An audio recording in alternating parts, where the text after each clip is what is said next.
You reminded me of this. It's funny. Straight away, I knew she hadn't gone far, so I knew she was all right, but I'm thinking, I hope my car's all right. She goes, the funny thing was, as she crashed into me, she said, all these coins come flying out and hit me.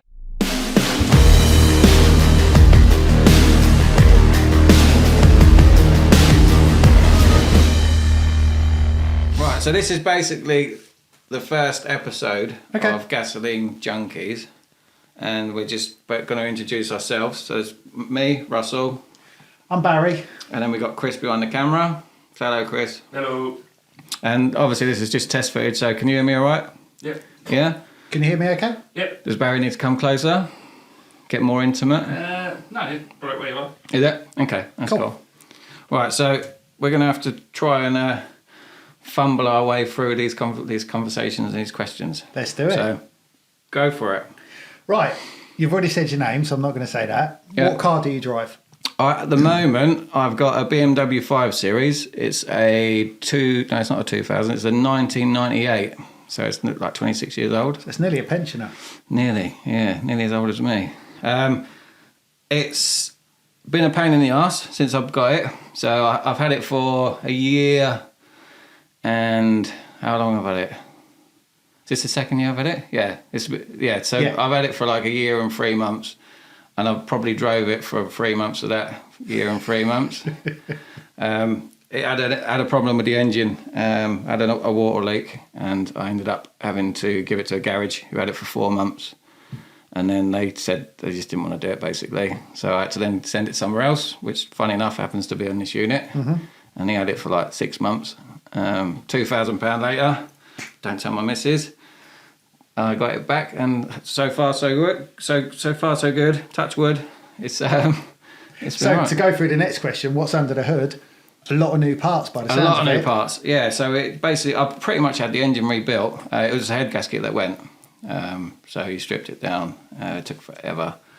And I managed to get it back, and touch wood, I drive around constantly looking at the thermostat, and every now and then just take notice of what's in front of me. So that's what the love of cars about, isn't it? It is, yeah. So a lot of people did say to me, why don't I just get rid of it? Why don't I scrap it? But I didn't want to. Me included. Yeah, it was just one of those things. It's one less old BMW on the road. I really love it. It's like a little bit of a passion for me, so I wanted to try and keep it on the road. Awesome. Yeah. What else have you done to it? I mean, did you buy it standard? No, so it was already lowered, and I would say it's a BMW M5 replica. Yeah. So I don't think you can, apart from the mirrors, I think everything else is done. So all the skirts, it's been lowered. It's got the big wheels on it. Steering wheel's changed. It's a lovely looking car. It sounds amazing, as you know, because you come. Yeah, I came with you to get it. Yeah. It was.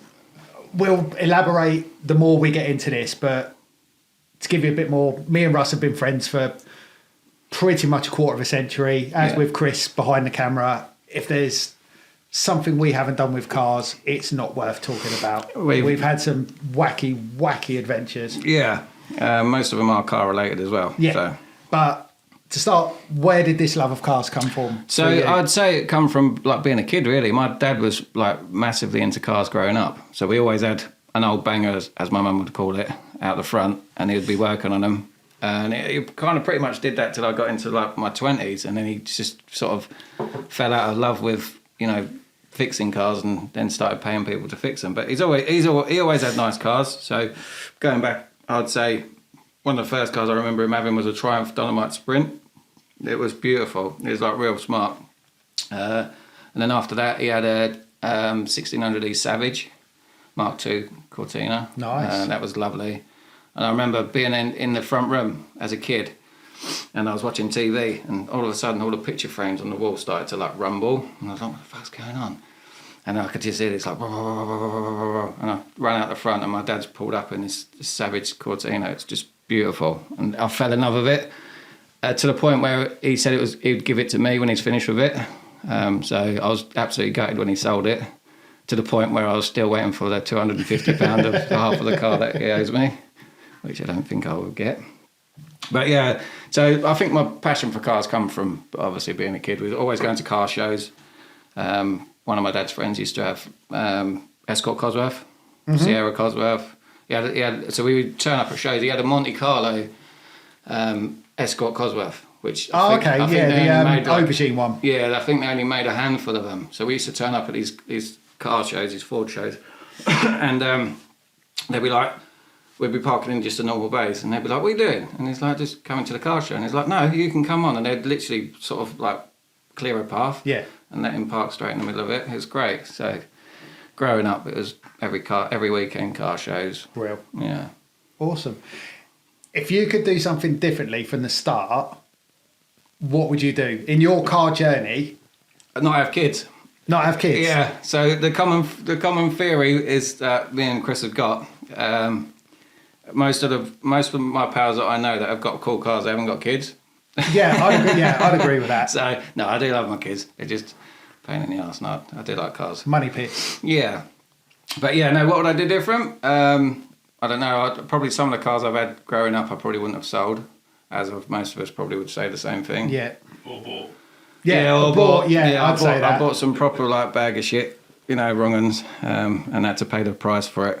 And is that what you would tell your younger self? When you had when you got your driving licence and you got that freedom and you were like, Britain is my oyster, Europe is my oyster, and you're like, let's go. What was your first car? What was my first car? And if you could do that differently, sorry. Well, I was 13 when I bought my first car. I bought a Volkswagen Beetle. It was a 1971 Volkswagen Beetle. I bought it for 200 quid, which, is... Now that you'd think I can have a Volkswagen Beetle for 200 quid, but it was probably worth 150 quid at best. It was so the idea is I bought it when I was 13, 14, and then by the time I was 17 and passed my test, it would be ready. Yeah, I'd be like cutting people's grass and washing cars for a bit of money, and then pay for it to get fixed. So we end up taking the engine out of it. Me and a guy on our road took the engine out, which is like 4 bolts and. And then he started... Just drop it at the bottom. Yeah, pretty much. And I think there's like him and 2 of my pals, and we basically lifted this engine out. And then we pretty much like done a load of welding to it. And then he just turned around to me and said, "You're just wasting your money. It's not a good car. And it's a money pit." This was like my first money pit of my journey of cars. So he was like, "Look," he said, "just get rid of it." So I ended up scrapping that one. And then I was working with a guy called... I won't name his name because he ripped me off. And so I bought another Beetle. So it was a BMW. It was a Beetle 1303, which a 1303 Beetle is the one with a curved glass at the front. Yeah. And it's got like more of a modern dash. So the car looked stunning. Like on the outside it had been painted. The inside, all the interior had been like done. It was just a lovely looking car. And it was a nice colour, but I wanted like a turquoise colour. So I spoke to another one of my friends. Bearing in mind I was like 16 at the time. Yeah. I spoke to another one of my mates who was a painter, and he's like, "Bring it down and we'll paint it in between jobs." So he started stripping it down, and then I got the phone call. I was like, "Can you come down to the garage and have a look at your car?" And I was like, "Oh, okay." So I went down there, and he was like, "Look," he said, "we've gone to do a bit of welding on this car, and they've just got a screwdriver and they're just poking it through the bottom." And he said, "Brilliant, Swiss cheese floor." Yeah, he said it's just all it was all filler. It wasn't even like attempted to be welded or nothing. It was all just filled, so it looked like it had a bottom, like a floor plan on it. Brilliant. So he was like, it's literally like not worth it. So I was like, had to scrap that one as well. So I was a bit down in the dumps because I just bought some new wheels for it and tyres, and I was a bit down in the dumps. But at the time, my brother had a Beetle, so we're going up to my third one, and he was like, "Look, give me 500 quid for it, and you can have it." So this Beetle was, some people may know of it. It won Santa Pod back in the day, and it was in like the Sun newspaper. It was called Purple Haze. Mm-hmm. It was back in the day, and in its day, it was a work of art. It was a proper show car. But by the time I got it, it wasn't. It had like a bullet gearbox in it. But bearing in mind, this was my first car really that I could drive. Yeah.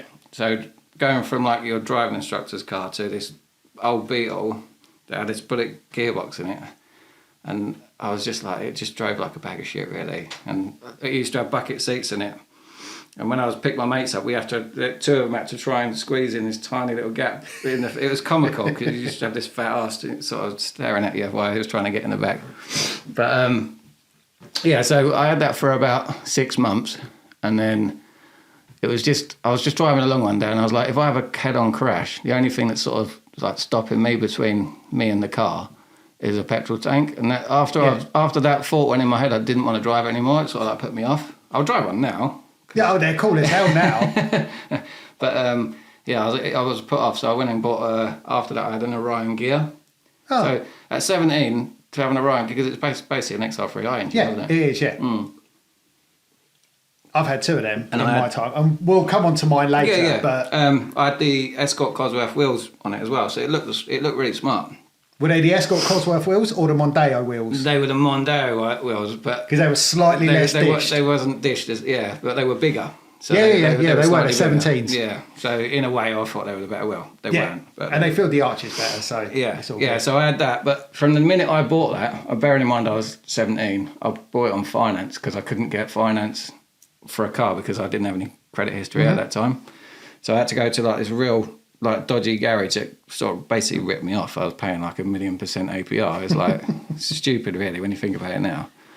But from the minute I picked it up, I should have known really because every single tyre on the car was bald. Right. So which says to me that whoever sold it just thrashed the shit out of it before they then sold it on. But from the minute I bought it, it was just, as soon as you used to dip the clutch, it used to stall. Okay. And it used to go back and forth to the garage for like so many times. And in the end, it was just like, it wasn't worth driving because it was like a fucking death trap. So I parked it up, paid off half of the finance and then just give it back to them because you can do that apparently. Yeah. So, but before I did that, I took all the wheels off and took the stereo out like you do. Remember us walking around with our little stereo? Oh yeah, pull out head units. Yeah, so I done all that, took it all off, and I had another Orion at the time, so we just put all the good bits on that one, but it was more of a basic one, but it looked all right. Cool. Yeah. I think I know the answer to this because I know how you drive. Have you had any speeding tickets? I have. Yeah. Yeah, so I drive like Miss Daisy, and I'm known for it. Mm-hmm. My criminal name in the criminal underworld is Miss Daisy, thanks to one of my pals. But so I got done doing 73 mile an hour on the motorway. Oh, stop it! No, honest to God, stop it. Yeah, so I was basically 3 miles over the speed limit. How long was the jail term for that? Oh, I mean, that's purely criminal, Russ. You're not even getting a slap list, really, are you? But one of the things going forward on this podcast is we're going to ask the guests, have they had a speeding ticket? Okay. If so, how fast was he going? And whoever's got the most over the speed limit at the end of the year will get like a prize. I can't wait for you to ask me. So at the moment, I'm winning by 3 miles over the speed limit. Okay, cool. So are we doing it with the amount of points you've had in your driving career, as well as no? I think top speed. I think it would be how fast over the speed limit where you're going. So if you was doing say 45 in a 30, you're doing 15 miles out. We go by that. I've got a good one when you get to me for that one. Right, this will be another leaderboard question.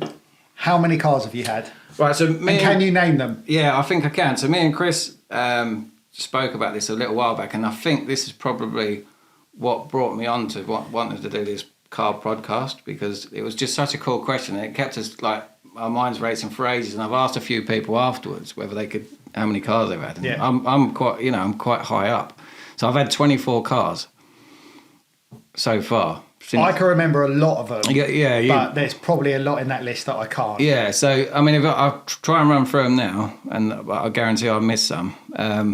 So I started off with 3 Beetles. Yeah. And then I had an Orion gear, and then I had a red Orion, just a normal one. Yeah. So that's 5. And then after the Orion, I bought a BMW. Remember my red BMW? Your red B, we changed the exhaust on it. Red BMW. And then after the BMW, I bought. So this is me going into being a family man now. So after the BMW, I bought a Porsche. No, before I become a family man, I bought a Porsche 944. There's 2 that you've missed already. Is there? Yeah. Go on. There was your 205. Oh shit, a little 205. And there was your Bedford Rascal. Yeah, I was going to name the bed. Oh, you're going to have that. That was going to be one of Okay. them. All right, so what are we on, like 8? Yeah, 8 or 9. Yeah. Yeah. So there was a Porsche, and then I bought a Safira because we started having a family, and I kept that for about a year. Do you remember my Safira? No, I actually don't. Yeah, it was like No. a 7-seater. It was a piece of shit, and I hated it from the minute I bought it. And then, so I sold that and I bought a Range Rover. Remember my Range Rover? I'll never forget that Range Rover. So what are we on now, 11? Oh, Yes. okay. So, did you Oh, try 12. No, 12. Gasoline Junkies. You're on about 12. 12, right, okay. After the Range Rover, I bought, I think that's where the Rascal come in, so we won't add that one again. Okay. And then I bought an Audi 80 Quattro. But I only had it for like 6 weeks because I bought it to sell it. Okay. Yeah, that one's probably gone under the radar because you would have probably wanted that. I think it was a 2.3. Was that right? Was Yeah, that right? 2.35 cylinder. It was a beautiful looking car. It had some lovely wheels on it. How did I not know that? Or was it I in don't and know. out really quickly? I had it for 6 weeks, but I'm still counting it because I had to put the logbook in my name. Yeah. And then after the Audi, I bought a Focus. Remember my Focus? Yes, your grey one. I think that was still floating around. Yeah, where you used to live. that's where I used to live. And then OAB4Y was the number plate. yeah, and then obviously the Mini. Yeah. So what's that now? 15. Yeah, you're on 15. 15, and then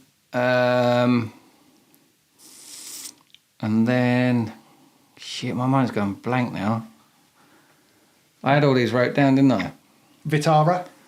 Vitara, that was, to be honest with you, that was one of my favourite cars I've bought and done up. We done that. We literally bought this Vitara, and it was a Fat Boy Vitara, so it had the wide arches on it, and we filled all the, because on a Vitara you have the normal car, then you have the wide arches, but it normally had like a rubber seal, didn't it? Yeah, it was a But Fat Boy kit. Yeah. But we fiberglassed it all, then filled it all, and then I painted it all out the front of my house with Yep. like aerosol cans. I think everybody's car in the street was basically filled up with like overspray, but nobody moaned.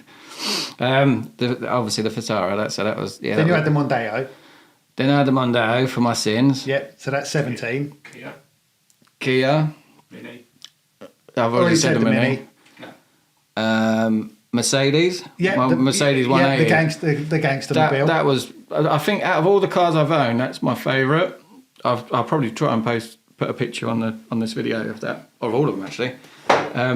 That was kind of my favourite because it just looked the part. Yeah. Everything about it was stunning. If I was to do anything other than what I did to it, I would have tried putting leather seats in it. Other than that, it was perfect for me. Yeah. It was so low. It was so It low. was so low. It was, and then somebody crashed into the front of it, which really pissed me off. And then With the coins. oh yeah, here's a funny story. So basically, because it was an old car, it used to make a little bit of creaking noises in the dash. You reminded me of this. It's funny. So you'd be driving along and it'd be like, so you'd be like, oh, where's that coming from? So you'd just sort of like start pushing around the dash, Yeah. and eventually you'd push somewhere and it'd stop. So I had a pot of pennies in the cup holder, and I'd get the penny and I'd stick it in the gap between the plastics, and it'd stop. And then a couple of days later or a couple of hours later, it'd be like driving along, it'd be squeaking from somewhere else. So you then get a penny, stick it in the gap. And then and then after this probably went on for say four months. And then my missus took me to work and dropped me off.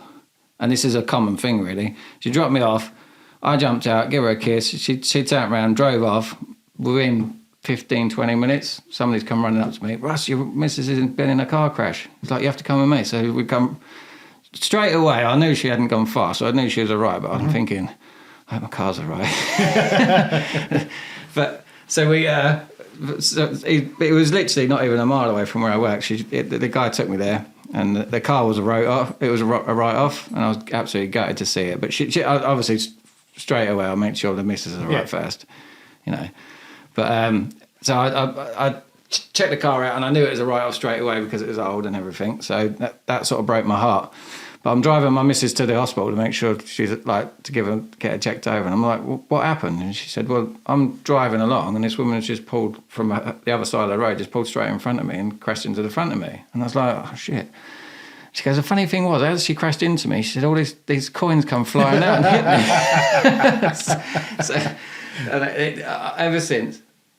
Huh? Don't lean back. Oh, okay. Yeah, ever since I've been a bit sort of, like gutted that happened. Because obviously that was... And then I even see one a couple of days ago for sale and it was like $5,000. And I was just like... They fetch good money now. They do. You know, I think when I bought it, it was like 1,700 quid or something, which is... It was a lot of car for the money. Yeah. It was a good car, though. So we're counting cars, aren't we? Yeah, we're on 19 or 20 now. Yeah, so I know. Obviously, the BMW. The one you've got now? The one I've got now. Yeah. So that's like 19. There was a Ford Ranger. Oh, shit, yeah, my truck. Forgot about my truck. That was a funny story. I'll tell it. Russ said, we'll just go on a quick road trip. You know. In my head, he said it was Cambridge, and I thought Cambridge is up the road. It wasn't Cambridge. It was the other side of Bury St Edmunds. It was about 2.5, maybe 3 hours. It was 60 miles, wasn't it? Yeah, it was a hell of a long way to go and get it. You got told off again for doing that, didn't you? If there's one thing, Russell always gets me in trouble with my wife by saying, I'll only be out a couple of hours. Next, I come stumbling in hours now. A day later. And Yeah. So that's 20, and then I know there's more. There's definitely more I've missed. The Mondeo. No, we've said the Mondeo. You've said the Mondeo. Yeah, we said that. We'll gloss over that, and it will come to both of us. I'll put it up what it actually is at the end of it. Go on, next question. Kia. No, we said the Kia. You said the Kia? Yeah, said the Kia. Yeah, we'll come back to that. It's going to bug me.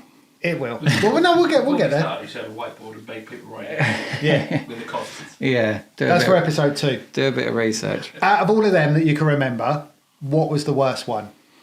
You said about the Beatles being a bit... Yeah, but I loved a bit. I know I'd have another Beetle now, and it's something that I always wanted. They call it a cowlook Beetle. It's basically the front of the Beetle's welded to the back of the Beetle, and it's convertible. And I've always wanted one of those. And every now and then they pop up, and I'm like, should I? That's the one with no roof, isn't it? Yeah, it's convertible. It's like a speedster. Yeah. So if I had the space for one, I definitely would have one now. And even a Beetle, I think I'd probably get another one sometime in the near future. Yeah, I do a lot of miles for my job, and if ever you see a Beetle on the motorway, it's just when they're slammed to the ground and the back of them is all sort of cambered out, there's something about it I love. Cool. Given that you've had anything from petrol to diesel, would you ever own an electric car? If you would have asked me when they first started getting popular, I would have said yeah. But recently I went out with my pal, which I won't say his name because it'd give Chris the ump. And we went on a long drive, and it wasn't, to be honest, it was 45 minutes. And within 20 minutes, and other people might have experienced this, within 20 minutes of the journey, I started feeling like really, really sick.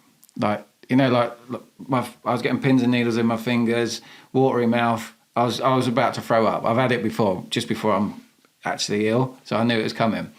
And I'm sitting there sort of like scratching away at my legs, and he's like, "Are you all right?" I'm like, "No, I feel proper sick." So he's like, "Do you want to pull over?" And I was like, "Yeah." So we pulled over, and I did the old, like taking the deep breaths in, trying not to be sick, and I got my mind ready, and I was like, "We'll be all right." So we then had to drive another 10 minutes down the road, and by the time I got out, I was green. It was like horrible, and I think it's something to do with the regenerate braking.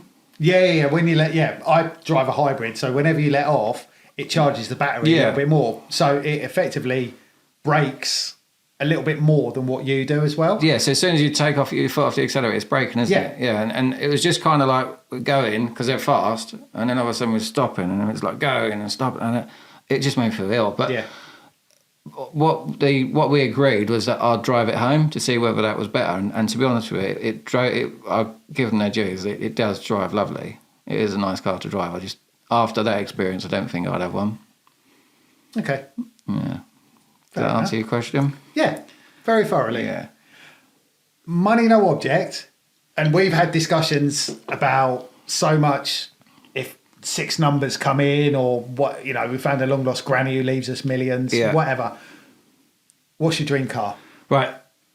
Before I get to my dream car, if I won the lottery tonight, I have to buy you a Chrysler 300C. You do? Because we promised each other like 20 years ago we'd buy. So I'd buy one of those, so we had one each. Whether I ever drove it now, probably not. Oh, I still like them. The SRT one, I'd have one with a big With a Hemi V8. with a Hemi engine. Yeah. Yeah. I still think they're a cool car. And then I'd have to buy Chris a truck, probably that one we see the other day. Yeah. Just because that's something we've agreed as well. But if money was no object, and I had to buy a car, again we chatted about this, didn't we? We said 5 cars. Unlimited money, but you could only have 5. 5. Yeah. Okay. So Go for it. I would go. I think I'd have an Aston Martin, but I don't know which one. It'd be a case of going to the showroom and seeing which one. Just I to say you've got an Aston. Yeah, because I just think that they're great dailies and they're a sports car, so you could get away with both. So I'd love the fact of just getting in a tuxedo and just pulling up in a Aston Yeah, I mean, Martin. going to co-op in a tuxedo and an you'd have Aston. to. I think Yeah, every you'd man's have got to. he's got to experience it. But I'd have to have like lots of buttons that say like ejector seat and oil spillage. So they wouldn't do anything. You know. Just have them. Knowing my luck, it would be spilling oil everywhere. Anyway. But yeah, so I definitely have a Aston Martin in my garage. I'd have a 57 Chevy because that's something that it was my dad's favourite car growing up. So we always had like little models of them. So I kind of fell in love with those. But I'd actually say if money was no object, I'd probably go for the Porsche Speedster. You know, the old the 356. 356, yeah. I'd probably go with one of those, but I wouldn't go for an original. There's a guy in Australia called Dirty Dogs. I think that's what it's called. And he makes one now with wider arches. Okay. Oh, it's stunning. Absolutely beautiful. And I'll try and post a picture of one on here now. I think I'd just go for one of those, but I'd want to build it myself. It makes sense. Well, actually, no, I wouldn't. I would want to have it in my facilities and it'd be getting worked on, and I'd probably be standing there passing cups of tea to whoever's going to be doing it for me. But, keeping an eagle eye over everything that's going on. So I think that would be my number one car that I'd literally want and never sell. I think everything else would probably be a case of... I'd probably have a Porsche at some stage that would probably get sold for something else when I got bored of it. Lamborghini I'd probably have, but I'd have to go for like an old muscle car probably as well, like a Mustang. As you've got older though, because this has been talked about for like 20 years and stuff like that, and has your taste changed? No, so I've always been into like old American cars. I'd say trucks never used to be on the radar, but as I'd say the last sort of 5 years, an old American truck is definitely would be in my garage as well. Which one I'd go for, I don't know yet, because every time I see another one, I think that's beautiful. Yeah, I want it, yeah. I don't tell a lie, I'd probably go for a C10. Okay. Like a 70s C10, like square body C10, like the one that Gas Monkey did. Yeah. You know, the green one. Yeah. I think I'd probably go for something like that. I don't know if that's answered the 5 questions. I've just rattled on. It's whatever you want to do, mate. It's your millions. Yeah. So you spend it on whatever. Yeah. So I'd definitely. So I'd have a C10. I'd have the Porsche, but I'd have the Dirty Dog replica one, and then I'd have the Aston Martin, 57 Chevy, and then I'd probably have some kind of modern Porsche that would probably get swapped for some kind of Lamborghini or something at some stage. I think that sort of thing would probably die quite quick, die out quite. That phase, would die out quite quickly, because I think you'd get probably, if I won millions, I'd become a right fat fuck, I think. And I don't think I'd be able to sort of get. I don't think I'd be able to get in and out of them very well. So I think the Lamborghinis and Porsches sound fun, and but they're not really for like bigger people, are they? No, not really. So. And equally as well, I think the older, like if I get asked that question, 20 years ago, I would have wanted supercar. But now I've got older and probably a little bit more boring. My taste has changed so dramatically. Yeah. It's quite scary what I would have. So go on. What would you have? Doesn't all have to be about me. Now narcissist kicked in. Still go. If it was a 911, I would have to go for a Singer 911. Oh, really? Yeah. For what reason? Because I just think they're works of art. Right. Because I think if you were to go and buy an old 964 or something like that, it'd be a bit ratty, might not be brilliant. But if you buy a Singer, you know it's just been meticulously looked after. It's got the latest technology. The Singer DLS that they've done, it's what, £1,000,000 or Yeah. something. It's one of the most aesthetically beautiful cars on the planet. There was one at the Bicester stunning. Heritage when we went to Yeah. the Scramble at the beginning of the year. That was cool. Yeah, they're stunning. But my taste has changed over the years, and in my jobs, I've been very lucky that I've been around cars a lot with my jobs and Formula One and stuff like that. And I'd probably have a McLaren of some sort, Yeah. but it would break down every time there's a day in the week because Yeah. they're not the best. No. But aesthetically, I just think they're beautiful, and the technology in them is just staggering. And I've done a lot of work for McLaren, and I kind of hold them quite close to my heart because they've been really courteous to me, and we've done really good work for them. But another one is the old McLaren Mercedes SLR. Yeah. Yeah, I think that sounds like amplified thunder when it's Yeah. driving down the road. Yeah. But they did a 722 version, a bit more power, different wheels, front splitter. It's just gorgeous. Okay. So I'd have one of them, have my Singer Porsche. I'd probably, like you, mate, I'm fascinated by old American muscle, and I now work for an American company, so it just heightens what I want even more. So like a Plymouth Superbird, it's like got a 8-litre V8 in it or whatever it is. It's as long as this room. It's Yeah. got a wing the same size as an aeroplane on the back of it, but they just look so achingly Back cool. in the day, they were works of art, weren't they? Yeah, Really? absolute I think works of art. That whole sort of like 50s and 60s. Yeah, I don't know why it changed so drastically after that. but I look at it like when my wife goes out, because she has quite a lot of social life, and I'm an old boring man now. I've got one of them dodgy fire sticks at home, and I've got all the American. The FBI be on. I mean, it was legal at the time.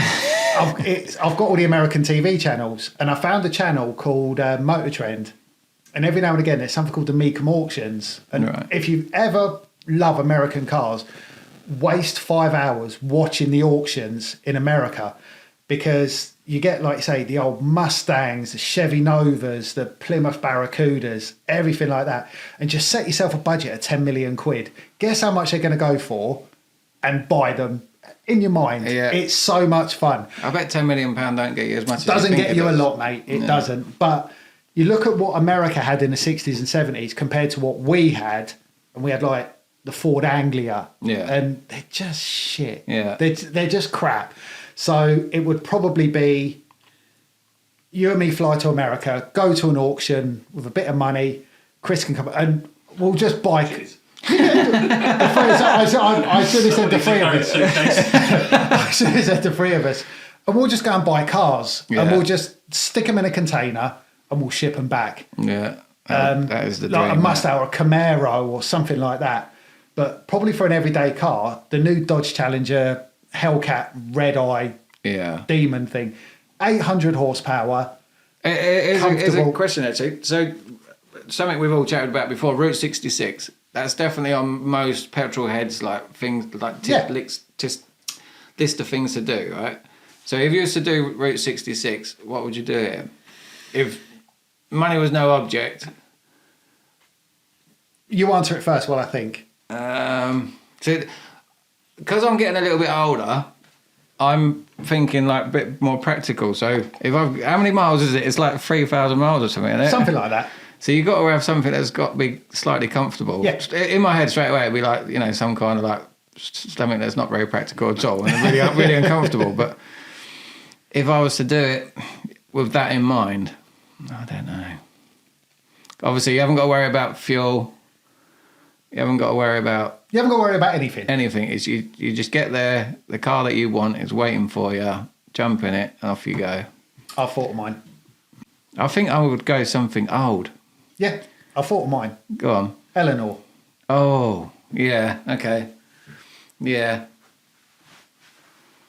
That would So- be one of the But five. Do you think after 2,500 miles the noise would annoy you? No, because I'd have a You're quite a car.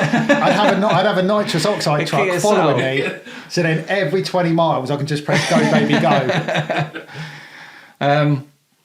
Yeah, I think I would go. But would you go convertible though? No. No. Eleanor's not convertible. No, I know. But would Or a Lincoln Continental with the suicide doors. Oh, that's. So you could just waft I along. forgot about the Continental. Just absolutely waft along. One of my favourite series is Entourage. Yeah. If you've ever watched That, it, to be honest, that is the nicest one I've ever seen. Yeah. The black one. that's what I'd have. Yeah. Okay. I'd be definitely up there with. Or a thumping great American, an F250 or a big truck. Yeah, Toyota Tundra TRX. Yeah. That's got a gazillion horsepower, but have a tent thing on the back. I think I like the idea of like travelling through the mountains and having the wind in your hair, whatever's left of my hair lately. So, but just literally, just like seeing the views, just like, you know what I mean? Just, Yeah. I think it'd be amazing. I think a big thumping great truck, or Eleanor, or a truck towing Eleanor. You sat on the back of the trailer. Yeah, it's my millions. I can do what I want with it. Fair enough. Yeah. Right. Is there any more questions? I don't think there was. Oh, Is there? movie TV car. Yes, movie TV car. Yes. You have to pick one. So only one TV car, and all three of us said, well, we talked about this on the way up here, didn't we? All three of us said the same thing, and it would be the Dukes of Hazzard car would be definitely up there. But then you start throwing some other cars in the mix. So obviously James Bond's, but it'd have to be the original. It couldn't. The DB5. The DB5, I think, is definitely up there. I would literally be like between those two. But then you start thinking about other things like the 18 van. Yep. You got the DeLorean, but which, funny enough, we should have got this on film because Barry said the DeLorean would be really unpractical. But travelling back in time seems like it'd be really practical. You can right a lot of wrongs that we've all done in life, or go and see what. You could have gone back and stopped me buying those 3 Beetles. Yeah, that's true. No, the DeLorean would be good, but like we said, we would need to go and find plutonium somewhere. Yeah, but Chris said we'd just find some terrorists. Yeah, Iranian terrorists. To go by, or a lightning strike. That's cool. Yeah. So I would say it would be the Dukes of Hazzard car, I think. Okay. What would yours be? I can't choose one, but if I have to, it would be the Bandit Trans Am. Yeah. Well, I think it will change in 10 minutes because I'll think of something else. But like the Lamborghini Countach at the start of the Cannonball Run, yeah. with the silly American front spoiler on it, but equally the two ladies in catsuits getting out of it as well. What, changing the colour of the paint? Remember that? They come with it. Yeah, they have to come with it. But it's the same girls from the original, so they're like 90 now. Stop it. Yeah, I think. Would you have the flag on the top though? That's The Confederate flag. Yeah. It doesn't mean anything over here. Does it not? I don't believe so. There's only one way to find out.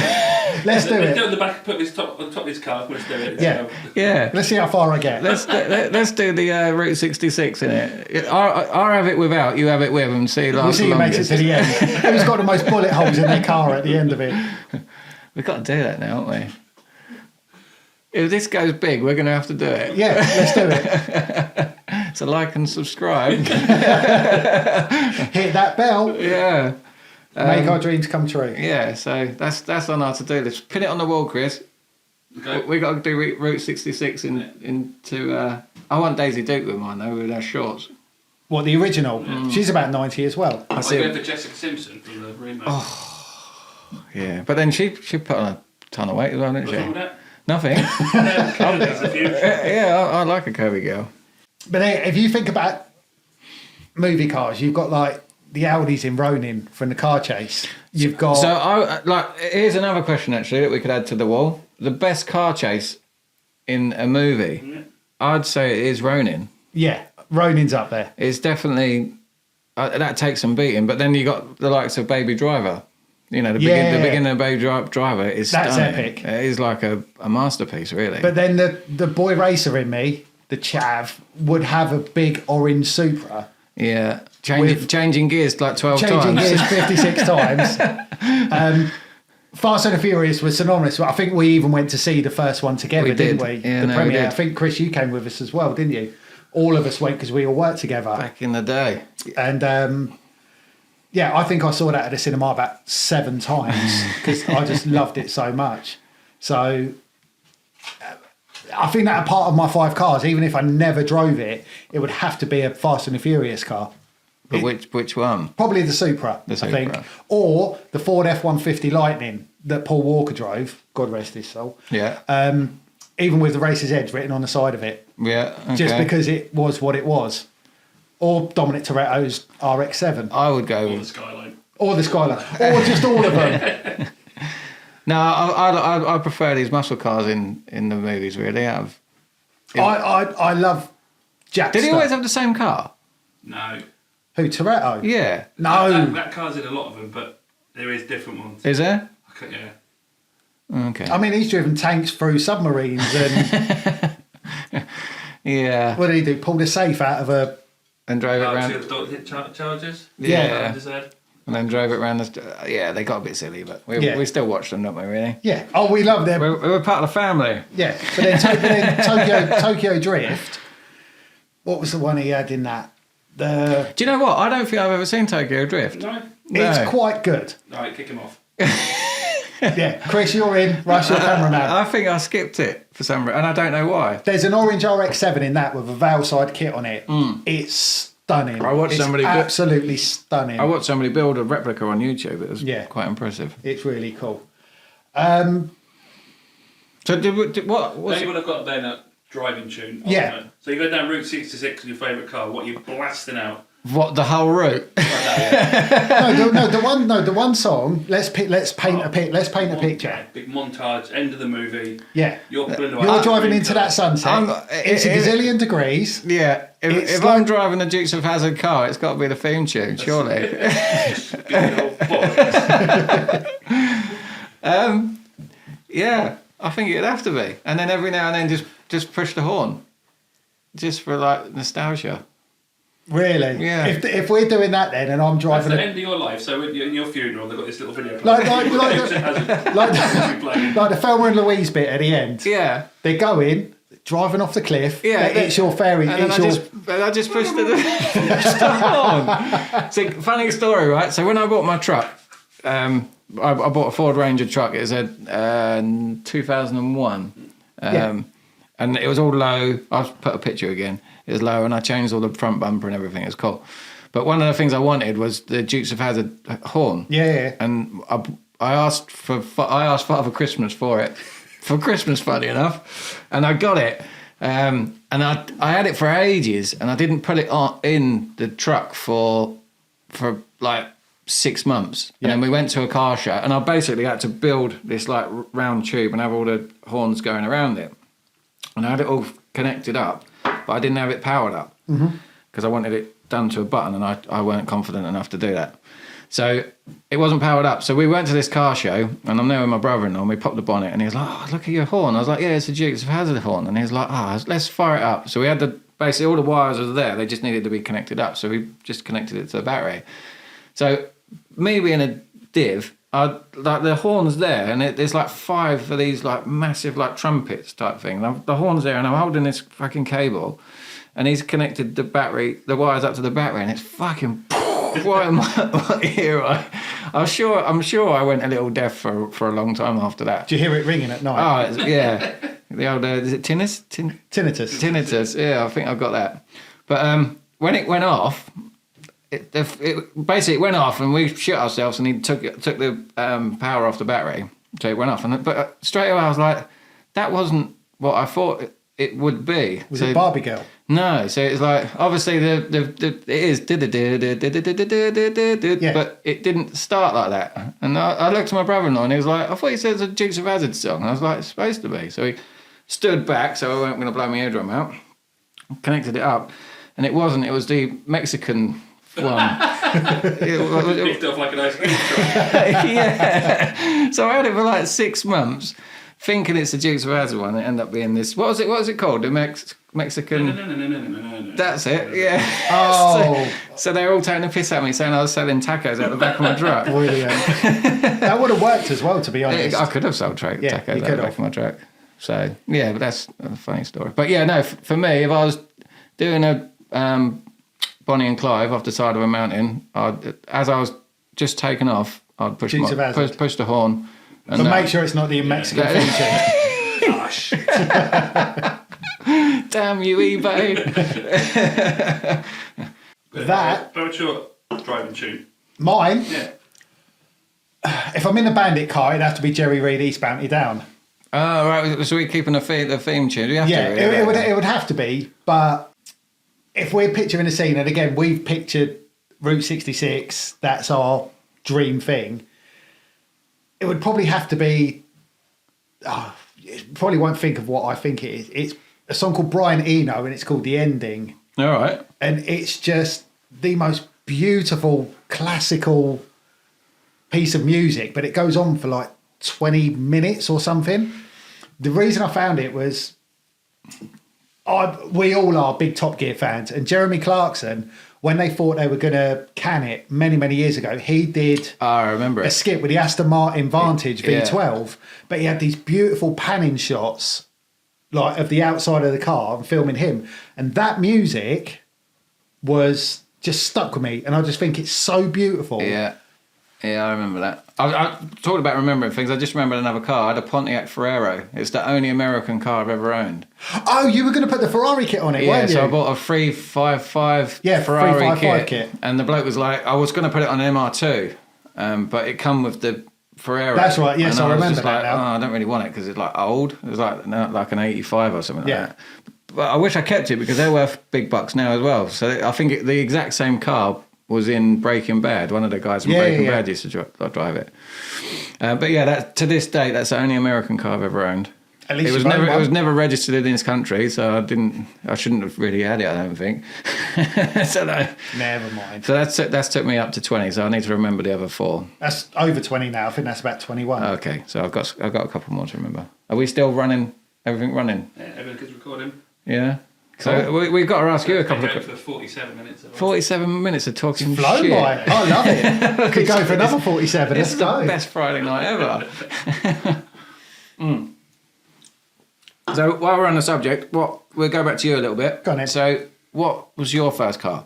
My first car was, to much bargaining for my parents, a Mark II Fiesta XR2. For a first car? For a first car. That is And I'll impressive. tell you a little story, and it's going to sound like I'm really spoiled, but I guess I am. I'm a spoiled little brat as I was growing up. You still are now. I still am now.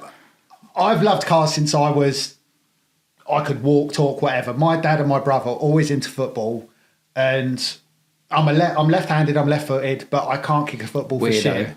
Devil worshipper, as my wife calls me, but I can't play sports for shit. So I was never interested in football because I always got frustrated. And I'll always remember... Wanking's good for that. It is really good. Really good. I'm awesome at that. I'll always remember that my dad had a Mark II Cortina as his family car. Yeah. And because we watched Dukes of Hazzard when I was about 4 or 5 years old, I used to think, I'll climb everywhere. I'll climb in and out of the window. So I went to do it one day and I thought, I'll go jump through it. And I broke the window because I jumped into it. It was really clever. And I can't picture where the love of cars came from, but my dad always said, you never missed Formula One as a kid. You always watch cars. Yeah, because normally you become a car junkie because your parents really. My parents weren't into cars in the slightest. Yeah. Not in the slight. They couldn't give a monkey. It was just a mode of transport to get from A to B. That's all it was for them. I can't pin where my love of cars came from. It's probably because I was shit at sports, and I just thought of doing that. So I'm frustrated. So my first car was a Ford Fiesta XR2. Right. And what was the insurance on that? This is the funny story. When I passed my It better test... be funny now. No, it is. I think it's funny.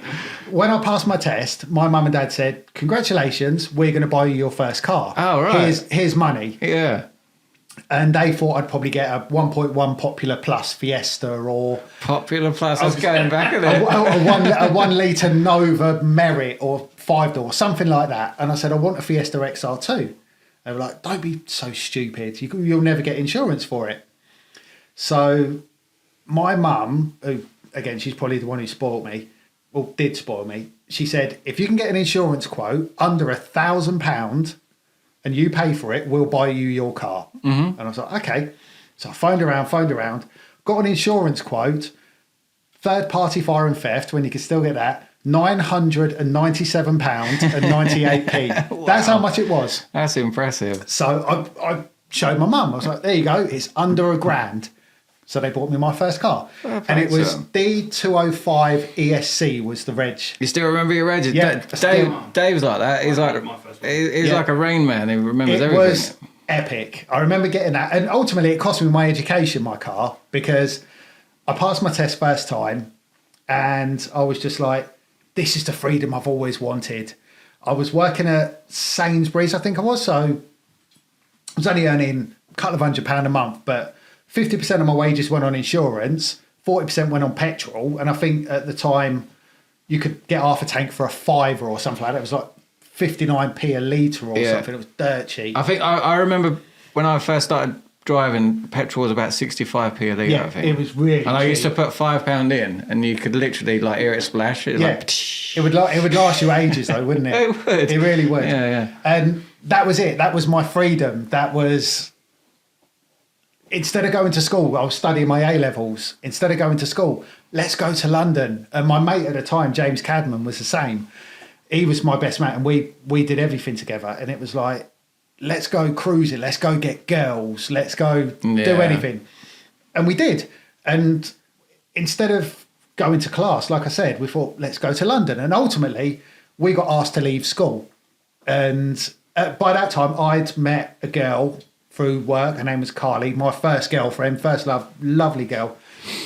Yeah, that car was just freedom. It was brilliant, but I fart-arsed about with it, with the whole modding thing. I put 1.9, there was a place in Essex called Specialised Engines, and what they did, they exchanged your 1.6 CVH for a bored-out 1.9 litre engine with twin 40 Weber carbs. It had an Ashley exhaust. I cut the springs on it. And again, another funny story. Me and my mate who at Sainsbury's, Paul, do you remember Checkers when you used to put Checkers on your car? Yeah. He had a white XR3 and I had a white XR2, and I painted all the black bumpers body coloured, and then I put Checkers on it and he put Checkers on it, and we drove around everywhere with matching cars. That's we were quite cool, sad, right? Yeah. But we drove everywhere like that. But it was all, again, it was a time when you could go and get dodgy MOTs. Yeah. Don't tell anybody, but fucking dodgy fire sticks, dodgy fire sticks, dodgy MOTs. You're the criminal. I'll be dodging Vaz by the end of this. But the underside of the car was like your Beetle. It was rotten as anything. So I made it fast as hell. I think it had 145 horsepower, and within 2 weeks of it, I'd driven it Chelsea Cruise. Yeah, see, we are like the max power generation, aren't we, really? We're probably before max power, to be fair. I think max power came out... Yeah, but when 96, 97, when we started driving, that's like when, max power was probably pretty much there or thereabouts, wasn't it? Yeah, so it was, there used to be a Street Machine, I don't know if you remember that. I remember Street Machine. Redline? Redline was slightly after max power. Yeah, that was sort of coming I think afterwards. it was Street Machine and Hot Rod were... Yeah, and then I used to get Mini Truck. Yeah. Mini Trucking or Mini Truck, it was a magazine. I used to get that. I think at the time I used to get it because of the girls in there. It was the easiest way to get something that was almost semi-porn. Yeah, it was semi-porn. Yeah, so. But that's with max power. It all started off as it was almost cars, but then it went to more boobs and then cars, and then you'd see a girl in a cruise or something. Oh, she'd be in max power, but then you find out if she takes pink or brown or spits or swallows. And I developed many crushes. But no, going back to cars, it was freedom. It was everything. I stopped drinking because I drove everywhere, and me and Carly, we just used to go everywhere. Like in between this episode. Carly. But yeah, first car was XR2. I ended up snapping a cam on it because whenever it used to run low on oil, the tappets used to tab. And I was a bit far from home one day and I thought, it'll be all right to get back. Next minute, cam snapped. That was the end of that one. Yeah. So was that scrapped or? It was buggered. As soon as we lifted it up on the ramps, because my mate Wayne, he used to get me the dodgy MOTs. We looked up and it was like, it's grassing everybody up now. I'm not saying so. We'd have to blur his face out to his voice. But no, I had it about 18 months, 2 years or something like that, and yeah, it was. So after the XR2, XR2, yeah. Was it XR2i or XR2? XR2. Right. Yeah. What come after that then? I'm going to sound really spoiled, but my mum and dad gave me a car. Jesus Christ. My dad was... They had this Ford Orion for years, a 1.6i gear. It was an F. Same as it was what an I F had plate. then. Yeah. Oh no, mine was a G. No, J, I think. So it's Yeah. a last shape.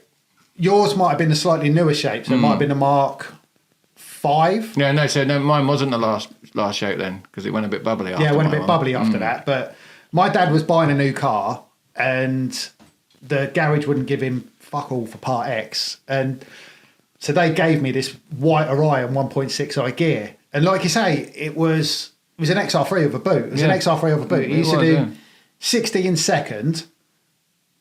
And it was 60 in second. It did. No, it did, honestly. And again, I fast about with that. But that car was checkered for our family. My mum crashed it twice, or was crashed into twice, and it was repaired. It got stolen twice. Oh right. And they gave me it. I lowered it and fart-arsed about with it. And I ended up doing a proper job with it, and I wrapped it around a lamppost at 50 mile an hour. Oh, did you? Yeah, Okay. that hurt. But yeah, so I did that, and then with the insurance money, my dad was saying this is when Saxo VTRs and VTSs were coming out, and Citroen were offering free insurance, and my dad was like, put the deposit down, pay the monthlies, Your and dad's I was earning a sensible, bit more money then. My yeah. dad's sensible. Take the free insurance, Barry. So I completely ignored what he said. And my mate Ben had another 1.6i gear Orion, but it was red, and he'd properly done it up. It was RS Turbo Red. I can't remember the paint I shade, remember it. Yeah. but it was lowered, really big Smith 15-inch alloy wheels, thumping loud exhaust. Really big 15-inch wheels. They weren't at the time, but I loved the car. But it was just a bag of crap. Like you, it used to stall every time you put the clutch in. Yeah. I had the engine rebuilt twice. The lights, if you turn them on, they would decide if they were on or off. There was so much wrong with that car that it ended up just sitting in the garage. And I think I broke it for spares. So after that, I got a loan. And bearing in mind, I've had quite a checkered driving history. I've had a lot of points, but we'll go into many. That's another question. That's another question. I brought a 205 GTI 1.9, Yeah. but realised I couldn't insure it. So I literally bought it and then sold it at a loss. They're worth for big bucks now. Really, really clever The of me. 1.9 is anyway, yeah. So the one car I could insure after that was a Nova GSI. So that's the first car. That's the car you had. That's the first car I brought when we met. without being spoiled. Yeah, when we met, that's what you had. Yeah, my little white Nova GSI. Yeah. And I adored that car. The girl I was with at the time, we will forget about her quickly, but she had a Nova SRI as well. So we were kind of matching. And that car was brilliant. But I did tasteful mods to that. Lowered it, wheels, that looks smart, that did. clear lights and everything. We'll try and put a picture up. But that took you to places, car shows, cruises, everything like that. That was my Nova. And then after that... It was a Saxo, wasn't it? Pardon? Was it a Saxo? It was a 106 GTI. Oh, was after it? that, yeah. Oh, right. When I took it for an MOT, and again, rust seems to follow me about. The blue one? Yeah, my blue one. Yeah, I'm getting confused. I traded it in for a minimum 500 quid or something like that. If I'd have known now and kept it, it'd probably be worth about 10 grand. But 500 quid, I got a 106 GTI, which was quite a rare 106 GTI because it was in the rally colour. Yeah. It was in the indigo blue. And they did very, very few. But I didn't know that at the time. I thought, it's cool, it's fast, it's different to a Saxo. Had that for about 4 years. See, I remember you getting that, and I liked it, even though it was little. I never really won for little cars, but it was little, Yeah. and you were big, so it Yeah. always seemed a bit silly to me, but it was cool. And then did you put a roll cage in it? Yeah, I completely and the ruined buckets, that car. bucket seats. Yeah. And then you got the wheels, and I used to slate you for the wheels because he had black wheels on. Do you remember it?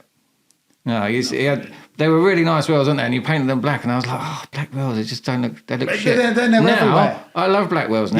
Yeah. How have you changed through growing up? You were ahead of the time, then, weren't you? I was a little bit, yeah, but I'm not going to say I started the revolution. But I got these TSW Pace alloys, and putting 16s on a 106 was deemed cool. Yeah. And I thought, let's be slightly different, and I painted them black The with metallic, they had a wasn't it? blue metallic in Yeah. it, like a blue flake in it. So when the sun hit them, they looked amazing.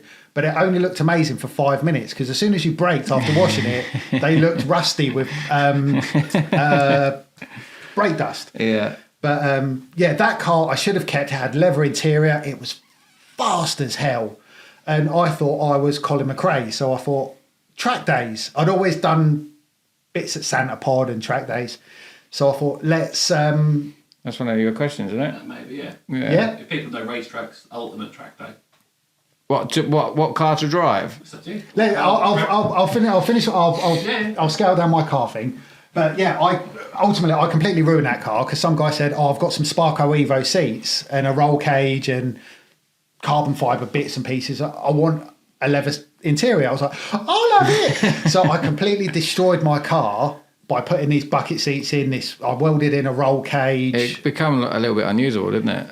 It was just crap. I remember you used to get in it and it used to take you like 20 minutes to get the fucking harnesses. Put the harnesses on, and that was. But I wanted a roll cage. I had a Group N Peugeot Sport exhaust with this tiny little tailpipe on it, but it was so raspy, and it was just. I thought it was cool at the time, but looking back on it, I ruined what is now quite a valuable car. Yeah.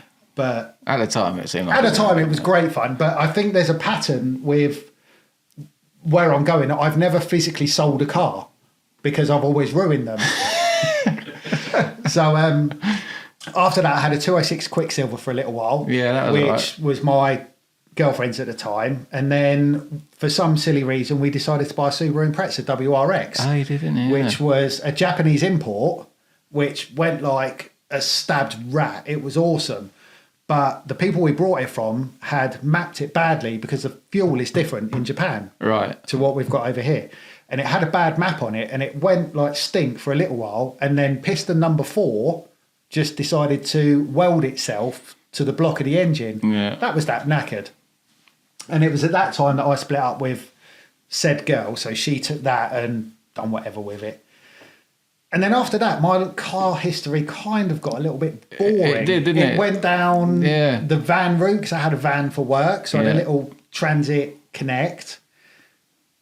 And that's kind of where it stopped, really. Then it was all company cars after that. Company cars. We won't go into that because it gets a bit boring. Yeah. So now, at the minute, I drive a Hyundai Tucson N-Line plug-in hybrid, which is really good for tax and really good to sending people to sleep. But... yeah, I would say I have a love for hot hatches, despite the fact I'm 6'3". Yeah, I love a hot hatch. Found that quite strange because you were a tall lad and you always pick these little, hot hatches. Little sporty things. Yeah. But yeah, if I could have one again, it would be probably the Nova because it was just... That was a nice looking car, It was just cool as hell. Yeah, that was a nice looking car. So one of the questions Chris has come up with is the ultimate track day car. Is it the track day car or track? No. Both, if you want. If you know. Both? Yeah. I don't really know tracks that well. Yeah, that's my question. Yeah. Okay. For me, no, go on, you can answer this first. I'm going to say Laguna Seca in America because it's got this one... I've got 2, actually. Maybe 3. 4. Questions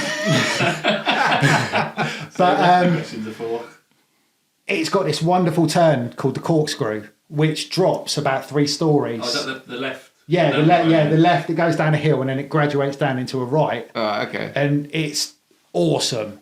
But you experience, I think it's negative lateral and then positive G. Oh, wow. All within the space of about 2 seconds. And then you ejaculate. Yeah, then you ejaculate. That would probably be the track. Or Spa. Right, okay. Just because of Eau Rouge. But again, instead of going downhill, you go uphill at Eau Rouge. Beautiful, beautiful track. I just thought of mine, and some of you might agree, some of you might not, but it would be the Top Gear track. Because I've just seen it so many times, and I'll find down the leader. I want to see how badly I've done. As long as I beat one of the celebrities, I'd be not saying I'm a celebrity. As long as I beat one of them, I'd just be happy. Yeah. So I'd probably say that. And then, but what car I did it in? It'd be like a reasonably priced. Yeah. No, it wouldn't. I don't know. I think I'd want to do it in something rear-wheel drive, so I had a bit of fun, a bit of drifting going on. So I don't know. Probably I don't know. Just hard. Stick with the track then. Yeah, stick with the track. I'll pick the car. Right, so one of the questions Chris has come up with, what's the worst car you've owned? The worst car I've owned? Yeah. Red Orion. It was a Red Orion. It was the Red Orion. It was a bag of crap from the start. I bought it purely because it looked good, but it had a stereo speaker, a big sub in the boot, which we've all done. Well, it's funny you should say that because it's something I want to do again. Yeah, I'd love to do it again. Mine You turn it up so loud and it will vibrate everything, but when bits of filler start falling out of the car, you know that there's something wrong with it. But no, the biggest regret was my Red Orion. I bought it purely for looks, but it was a bag of crap. Yeah, okay. So going back to speeding fines, this come up earlier on. Yeah. What's your? You said you've had loads of speeding tickets. Yeah. So what's your what have you been? What's your highest you've been done by? I haven't been done at top speed, like hundreds of miles an hour. Within 4 weeks of getting my driving licence, I got 6 points for doing 59.6 in a 30. Oh wow! Street racing. Oh really? Yeah. Eh? How much in a 30? 59.6. Smash it. But so we just round it off to 30, and this will show our age. But you know where the Winter Gardens is up the city. Before where the point was, before Midsummer Place and everything was built, that's where that's where you did it. Car racing and boy racing, everything and cruising all happened. Yeah. And I was racing another XR2, funnily enough, and I was bombing down past the Winter Gardens, and a copper stood out with a gun. And I stopped, and he said, if you had stopped 0.4 of a mile an hour more, I would have instantly taken your licence away from you. Oh, shit. Because I would have technically been doing double the speed limit. But, 59.6 in a 30, street racing. Isn't it now that if you get... I thought it was 10% or something. No, but isn't it now that if you get 3 points in your... I think it's 6 points in your first year of driving. You lose your licence. You lose your licence after we take so you would the have test. I would have lost my licence, yeah. Oh, wow. And I ended up going to court for that, and I got 6 points, £200 fine, and points on my licence. So we're going. So that's 30 mile an hour over the speed limit. Yeah. How many points have you had in total? That's another question, isn't it? 36. 36. Yeah. Jesus. Not. Haven't you? No, I've got. Oh, that's because your dad used to be a copper. Yeah, pretty much. No, I've had in my driving time I've had about 36 points. One of them was It's bigger than every. This is. really my driving history is checkered, mate. Honestly, but one of them was I was on my phone at the time when I was single and had my van between. I was on my phone Sexting. Every single car comes with a girl. It does, yeah. I was on the phone to this girl and I was driving through Northampton and I was on the phone for ages and ages and ages. Yeah. And literally, as soon as I put the phone down, it flashed up in the car in front of me, follow me. And this... I've pulled. Yes! And this arm came out of the car and went like that to follow me. And it was the biggest, muscliest black arm I've ever seen. And I was, oh, shit.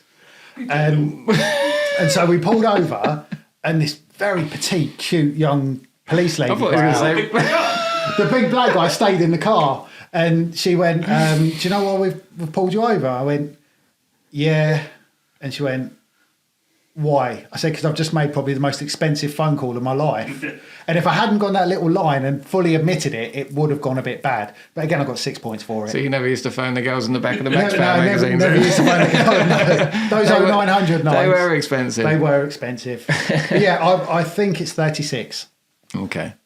And I've done 4 speed awareness courses. We just had another question come in. What's the ugliest car ever? Not necessarily you've owned. Ever? Yeah. I'm going for the Fiat. You know what it is when it's the bubbly looking Multipla. Yeah, that is by far the ugliest thing I've ever seen. Or the Austin Allegro comes. Yeah. You know the one with the Rolls Royce grille? Yeah. That was a horrible looking car. They say you can't polish a turd, but you can put a Rolls Royce grille in the front of it. The ugliest car. I'm going to say the Pontiac Aztec. That rings a bell. But It was in Breaking Bad. It was the station wagon thing that Oh, yeah. looked like it was drawn with a ruler. Yeah, that was The Pontiac Aztec was woeful. It was. That gives the Fiat a run for its money. But then if we're going to go for cars that were available over here, I'm going to go with... I don't know. You're going to have to come back to me on that. Okay, that's fair. But Pontiac Aztec was pretty that was a horrible... And that's why they used it. Yeah. They wanted the ugliest car. Yeah. Yeah. That one, would I own an electric car? Yeah, go on then. I think I would. What would it be then? You can't get them in this country, but I would own a Tesla Plaid. It's the really, really fast Tesla in America. You can't get them over here. They're the one that's got the yoke steering wheel. So okay. it looks like a fighter pilot jet. I went to America last year for work, and where we were staying in our hotel, there was a guy who owned one, and he was very gracious enough to take us out for a little bit of a blat in one. And it's by far the fastest thing I've ever been in my life. They are impressive. I think if you don't like electric cars, you do need to go in like a Tesla and just experience the G-force. They are it's insane, stunning. But I think in this country we're not quite ready for full electric cars all the time because the infrastructure's wrong, and it's there's not enough charging points, and half the time when you go to one they're broken and whatever. But there are some cool electric cars. I think the little BMW IQ. The little one. Forget what it's called. No, it's not an IQ. Is it? It's an I something or other. An i5. No. It's a little one. It looks like a box. It looks like a little box thing. Yeah. I think they're really cool. I'll tell you what is a nice one. Is the little Honda. It's a little hot hatch. Yes. The Honda. It's got cameras on the mirrors and everything. Yeah. That's smart. Yeah. I forget what that's called. I think that's the closest they've brought out to like a retro looking. I like them. But did you went through how many cars? Your 5 cars that you would buy if money was no option? I half started, but I don't think I could nail it to 5. But like you, and again, I've said this to my wife.